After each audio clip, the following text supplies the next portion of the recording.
Sekarang kita masuk ke pengenalan seri ketiga, ya ini proses pitch optimisasi, teknik pemilihan optimum pitch shells, berbasis break-even stripping ratio method yang dibandingkan dengan undiscounted cash flow method. Ada juga optimisasi skenario analysis dan dasar-dasar desain tambang, termasuk pit, disposal, rem, jalan angkut, dan sebagainya, yang akan disampaikan oleh Pak Patar Simbolon. Pada Pak Patar, dipersilakan. Oke, untuk yang selanjutnya adalah seri 3.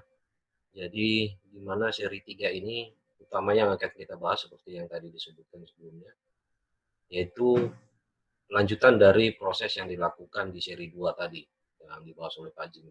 Nah, di seri 3 kita akan membahas tentang proses optimasi lubang bukaannya, teknik pemilihan optimum pitch shell, skenario analisis ya.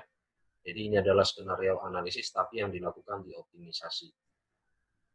Kemudian ada dasar-dasar desain pit disposal dan rem. Nah, ini kurang lebih sama dengan flowchart tadi. Ini adalah flowchart yang kurang lebih sama. Nah, untuk seri 3 itu kita akan bermain-main sebenarnya di yang dimerahkan sini, yaitu mulai dari optimasi, pemilihan bit atau blok umum, dan desainnya.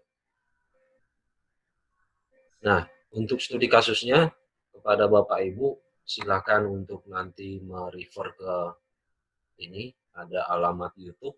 Nah, ini adalah contoh kasusnya sudah nggak tahu, sudah diposting ya Pak Dwi ya? Sudah. Nah, nanti contoh kasusnya bisa ditemukan di sini, ada videonya, penjelasannya. Nah, itu saya sarikan nanti kurang lebih kita punya studi kasusnya adalah seperti ini.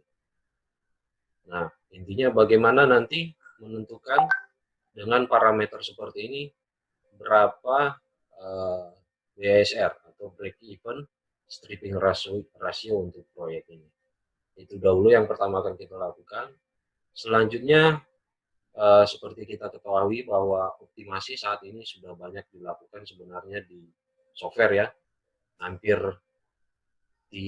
dan di beberapa kali peserta calon aplikan CPI itu semua rata-rata sudah bisa software, sehingga software lama-lama kalau kita lihat nanti memang akan menjadi suatu kebutuhan seorang CPI. Oke, nah untuk inputnya dari data optimasi itu ya seperti yang tabel sebelumnya. Kemudian outputnya seperti tabel yang di slide sekarang, itu disamerikan hasil outputnya nanti ada opsi-opsi pitnya dari 1 sampai 9, ada properti dari OB-nya berapa, kemudian call-nya, kemudian dengan quality-nya. Nah, dari opsi-opsi ini nanti akan kita tentukan mana sebenarnya opsi pit yang paling optimum sebagai desain akhir, apakah pit 7, pit 8, atau pit 9.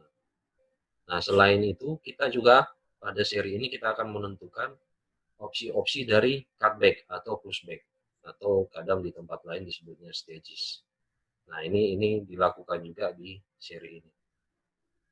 Nah, setelah itu kita lanjut dengan skenario analisis. Nah, skenario analisis ini apa sebenarnya? Skenario analisis ini sebenarnya simpelnya kita melakukan beberapa optimasi. Ini saya bikin contohnya, tapi sebenarnya relate-nya ke mineral, tapi di batu bara juga bisa diaplikasikan.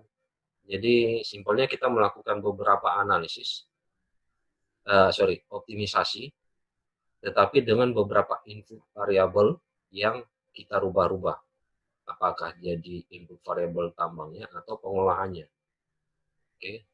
Nah, dari input beberapa optimasi running ini nanti kita akan lihat optimalnya ada beberapa. Ini sebagai contoh di table misalnya di kolom ketiga atau case satunya saya sebut price-nya 1450, resource yang saya masukkan measured plus indicated, overall slope 40, mining cost-nya saya sebut base case, processing cost-nya saya sebut juga base case. Nah, kemudian kita akan dapat hasil optimal atau kita tentukan optimalnya untuk case itu adalah pit sekian misalnya dengan propertinya seperti itu.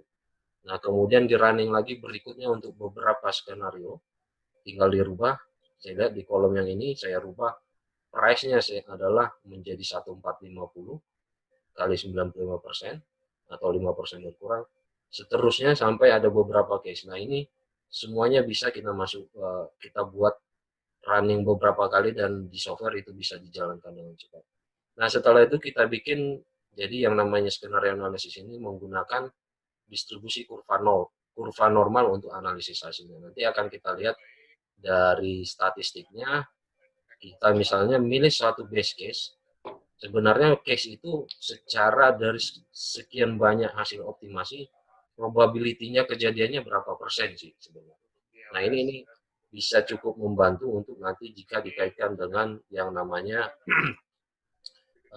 range akurasi atau uh, tingkat kepercayaan dari sebuah tingkatan studi. Apakah dia pre-FS, FS, atau dan di atas. Oke, nah setelah itu di seri ini juga kita akan bahas yang namanya desain, dasar-dasar desainnya saja. Itu apa sih dasar pertama sekali, nanti kita akan menentukan dulu kapasitas penambahan per tahunannya berdasarkan mineable feed inventory. Nah, saya coba lanjut ya. Nah, nanti setelah dari kapasitas penambangannya, umur tambangnya, kemudian kita tentukan angkut muatnya itu dari kapasitas penambangan dan tipe depositnya. Nah, setelah itu baru kita lihat dasar-dasar desain. Ini lebih ke arah geometrinya, feed, disposal, dan remnya. Nah, kemudian setelah itu nanti kita akan mempelajari perbandingan antara feed shell dan desain feed. Jadi ada desain feed shell, hasil optimasi, dan desain feed. Kenapa ini akan perlu dilakukan? Ini juga nanti akan kita kaitkan dengan yang namanya tingkat akurasi dari tingkatan studi. Kurang lebih itu yang akan kita sampaikan atau kita pelajari di seri 3. Demikian Pak Dwi. Oke. Baik, terima kasih Pak Pater atas pengenalan seri ketiganya.